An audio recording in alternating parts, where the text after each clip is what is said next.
My daughter shoved me against the wall and shouted, "I'll never let you speak to them again." She thought she'd won, but I looked her in the eye. This isn't over. When she found the letter I'd hidden in her room, she knew it was the beginning of. I'm David. I'm 62 years old and live alone in Topeka, Kansas. My wife, Martha, passed away from breast cancer 7 years ago. She fought it for almost a decade. She was strong, braver than me.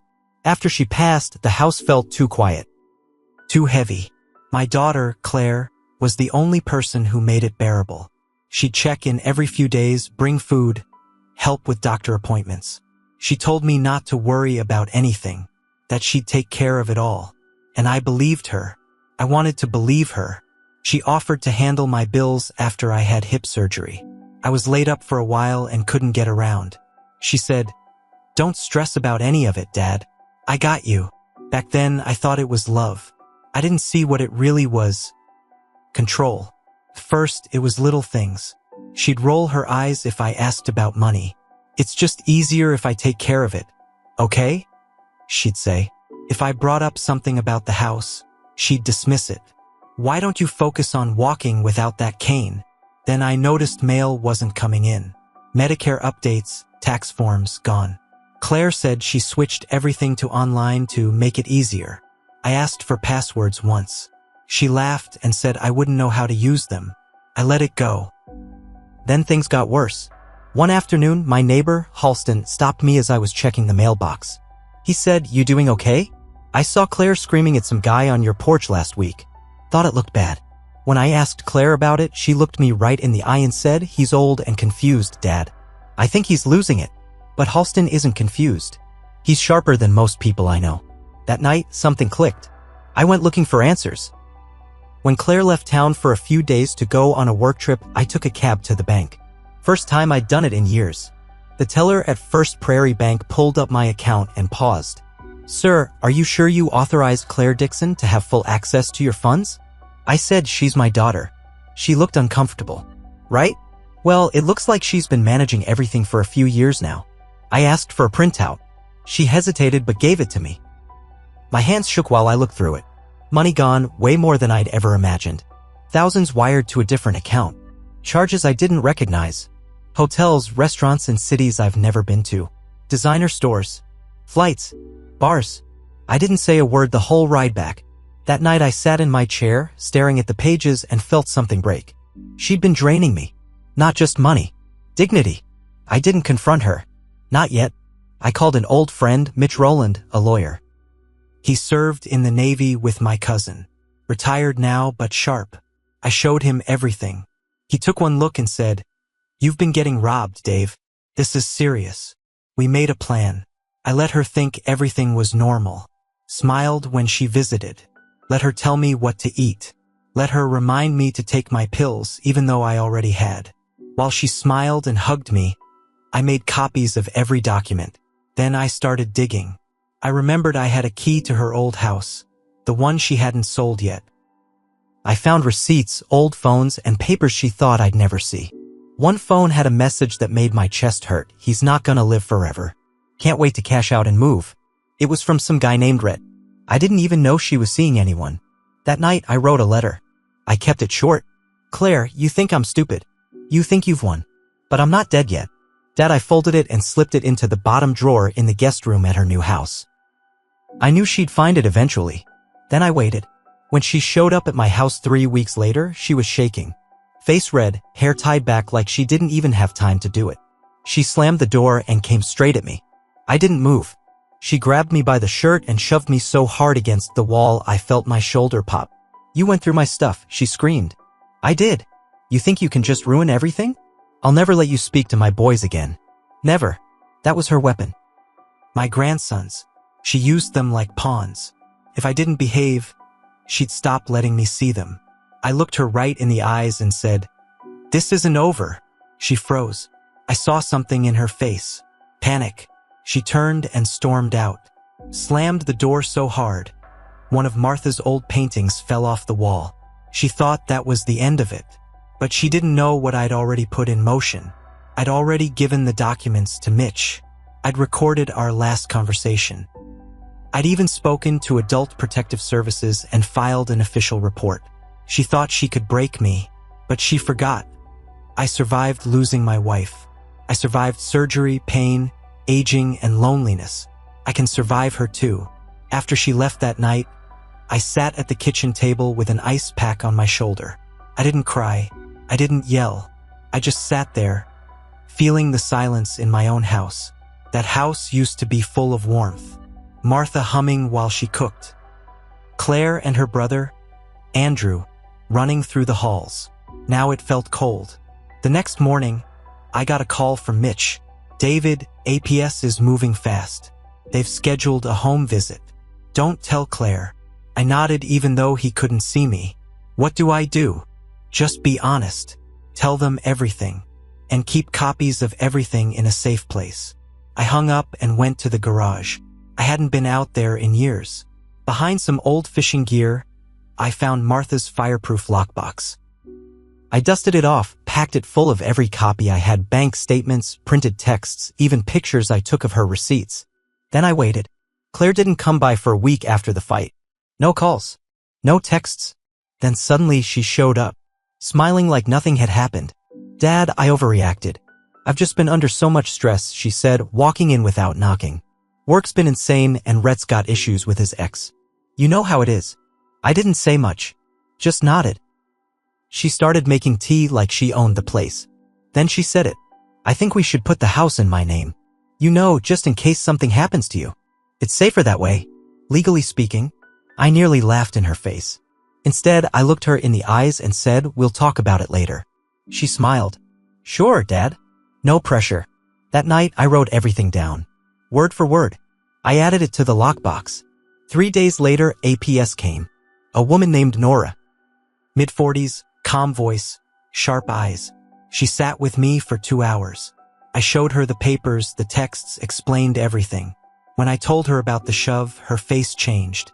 Did you file a police report? I hadn't. She nodded slowly. I think you should. I hesitated. She's still my daughter. She didn't push. I understand. But we'll move forward with our investigation. Before she left, she said one more thing. You're not the first parent to go through this. But you're doing the right thing now.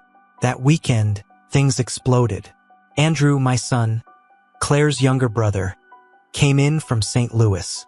I hadn't told him much, only that I needed to see him. I met him at the diner by the highway. When I told him what Claire had done, he looked like someone punched him in the gut. She took your money? Almost everything. And she pushed you? I nodded. He didn't say much at first, just clenched his jaw and looked down at his coffee. Then he said, I'll take care of it. The next night, Claire showed up again, this time with Rhett. He was taller than I expected. Looked like the kind of guy who wears sunglasses indoors. Arrogant. Loud. He didn't even say hello. Just looked around and said, nice place. Big yard. You could sell this for a lot. Claire cut in quickly, we just want what's best for you, Dad. I sat there, staring at both of them. You mean what's best for you? Rhett stepped forward. You better watch your tone, old man. That's when Andrew walked in. He'd been waiting out back, just like we planned. Touch him and I'll bury you, Andrew said, stepping between us. Rhett's whole face changed. He raised his hands. Whoa, no need for threats. Claire started crying, fake tears. Why are you turning everyone against me, Dad? I didn't answer. I just opened the drawer and handed her a letter. She read it.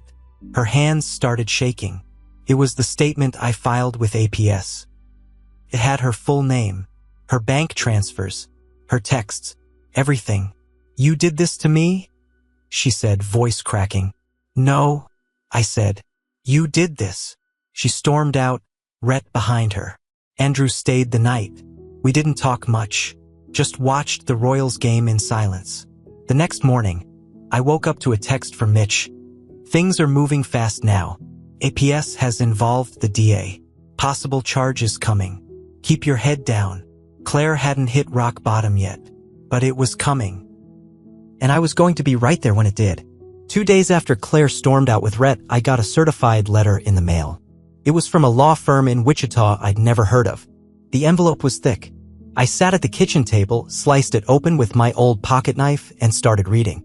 Claire had filed for emergency guardianship over me. She was claiming I was mentally unfit to manage my finances or my medical care. She said I was deteriorating fast and prone to confusion and memory loss. The court date was already set just 6 days out. I sat back in my chair, heart pounding. She wasn't backing down. She was doubling down. I called Mitch right away. He read through the papers and let out a long sigh. She's trying to beat the APS report. If she gets this guardianship before they press charges or act on their investigation, she'll be harder to stop. So what do? We fight. I'll file a formal objection tomorrow, but you need to prove you're competent. Medical evals, witness statements, everything. I hadn't felt this humiliated in my life. My own daughter was trying to paint me as senile to protect herself. And the worst part, if she won, she'd control everything. My money, my house, even my rights. That night, I couldn't sleep. I kept replaying old memories in my head. Claire as a teenager, asking me to stay up with her during thunderstorms. Claire in the hospital room when Martha passed, holding my hand. Where did that person go? I knew Rhett was behind part of this, but I couldn't lie to myself anymore. Claire wasn't a victim. She made these choices. I called Andrew the next morning. He didn't even hesitate. Send me what you need. I'll get you a doctor and I'll testify. He called in favors, found a geriatric psychiatrist in Kansas City who could evaluate me before the court date. I passed every test. Memory, logic, awareness. I was still me. We added the evaluation to the response package Mitch was preparing. Then I remembered something, Martha's journals. Martha had kept detailed notes during her final years. She'd written about how Claire would cry for money, guilt trip her into paying for things, lie about her job. I found one entry from 2015 that hit me hard. Claire's starting to remind me of my brother. Charming on the outside, but always with an angle. I worry what she'll become when I'm gone. I didn't cry. I just copied it, added it to the file. Let the judge see it. The next twist came 2 days before the court date. Nora from APS called. Her voice was sharp. David, we have a problem. What is it? Your daughter just filed a complaint against us. Says we're harassing her and threatening her children. I was stunned. What? She's trying to get the investigation shut down. But don't worry, we're not backing off. We've seen this before. We're adding witness reports from our side to the case. She paused. Do you have any photos of injuries from the day she shoved you? I didn't. But then I remembered the baby monitor in the hallway. Martha and I had installed it when the grandkids were small. I never removed it. I checked. The old system still worked. It had recorded that night. The sound, the shove, her screaming. I called Andrew. He helped me transfer the footage to a thumb drive. We gave it to Mitch. This is gold, he said. A judge hears that, she's done. The night before the hearing, I got another surprise. A knock on my door. I opened it and saw Rhett. Alone. Hands in his pockets. I just want to talk, he said. I didn't answer. He looked down, then said, Claire's losing it. She's saying she'll take the kids and disappear if the court doesn't give her guardianship. Says she doesn't care what happens to you or Andrew. She's blaming everything on you. Why are you telling me this? He shifted. Because I think she's dragging me down with her. I didn't know it was this bad. I stepped outside, closed the door behind me. You knew enough. You texted her about waiting for me to die. His face turned pale. I was angry. I didn't mean it. Look, I'll give a statement. Say I saw her hit you. Say she told me she took your money. Why? He didn't answer. But I knew. He was trying to save himself. I told him to write it all down, sign it, and hand it to my lawyer the next morning. He did. The courtroom was packed. Claire sat across from me in a gray suit, fake tears already in her eyes. Her lawyer read from a sheet, painting me as a confused, stubborn old man who refused to accept help. Then Mitch stood up, calm, clear. He laid out the bank statements, the psych eval, the APS report. Then he played the audio clip. Claire's voice echoed through the room. I'll never let you speak to them again. You think you can ruin everything? I'll take everything you have. Her face turned white. Then Mitch handed over Rhett's signed statement. The judge didn't say much. She just shook her head and said, I've heard enough for today. But it wasn't over yet. Because just as we walked out of the courtroom, Nora pulled me aside. David, you should come down to the APS office tomorrow. There's something else. What? She looked serious. We've opened a new investigation. But this time, it's not just financial abuse. What is it then? I asked, my heart pounding. She leaned in close. Someone tipped us off that Claire may have used your social security number to open credit lines in your name. She's been hiding more than you think. The next morning, I got to the APS office right when the doors opened. Nora was already waiting. She had a folder in her hand, thick and sealed. She led me into a small back room and shut the door. David, what I'm about to show you isn't easy. She opened the folder. Inside were documents. Credit card applications, wire transfers, and loan paperwork. All in my name. All with my social security number. Claire applied for 5 different credit cards in your name over the last 3 years. She maxed out 3. One of the accounts was used to pay off personal debt over $18,000. Another was used for a trip to Paris. My stomach turned. Paris? Nora nodded. 3 months ago. She bought 2 tickets. One for her, one for Rhett. I stared at the paper. Quiet. Then I asked, what happens now? She answered without hesitation. Now it goes federal. Identity theft. Fraud. Elder exploitation. The DA is already preparing charges. Claire's name is going into the state and federal registry. I nodded. Then I stood up and said, good. I didn't tell Andrew right away. I waited until we had everything in place. Mitch helped me file to revoke Claire's access to every financial account, medical proxy, and emergency contact. We contacted the 3 credit bureaus and locked everything down. They opened a fraud case and began working to reverse the charges.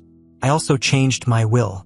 Every penny I had, what was left of it, went to Andrew and the grandkids. Claire was removed completely. And then came the final blow. I filed a civil lawsuit against Claire. Not just for financial damages, but for emotional distress and physical assault. The court date was set 2 months later. She showed up without Rhett. By then, she had been fired from her job at the insurance firm. APS had sent a full report to her employer. Her accounts were frozen. Her car was repossessed. She looked thinner, pale, like she hadn't slept in weeks.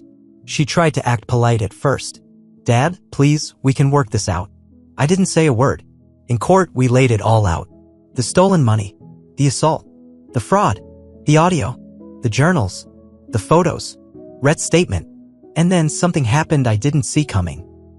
During the trial, the prosecutor introduced a witness I'd never met. A woman named Julia. She stood up and said, Claire Dixon did the same thing to my grandmother in 2016. Took over her finances. Left her in a care home while she drained her savings. But my grandmother never pressed charges. She was too scared. The courtroom went dead silent. The judge called a recess.